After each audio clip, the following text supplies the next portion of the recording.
So, sino po ba yung mga pwede dito?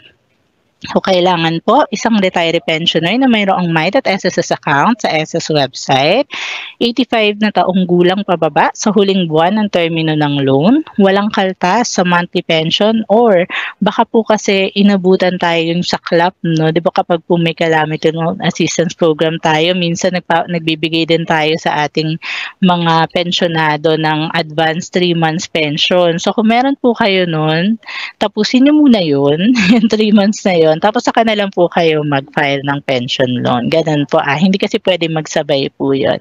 And regular na tumatanggap ng monthly pension at ang status na po ng pension ay active. So siguro kahit na nag-advance 18 months pension tayo, pero ika-20th month naman na ngayon, 21st, ayan. So pwede na po kayo kasi active naman na po yung nakalagay sa pension ninyo. So